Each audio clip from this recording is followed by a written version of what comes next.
This is a reverse configured compact tool set with a thumb stud controlled main blade for the right hand owner. That's why I built it in reverse.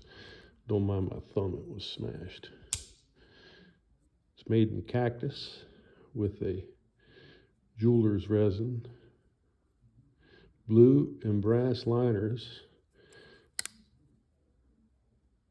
nail file on the shank of the scissors hook, but that is on the blade layer.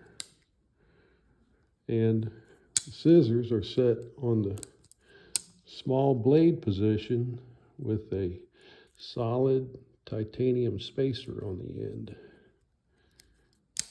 It's on the corkscrew, right? This is set a little high, this hook, because it's on a different spring. But it's good because you can, about 1.5 millimeters high, you can actually file your nail on it. More functional. One hand open factory serrated main blade in the compact configured reverse order.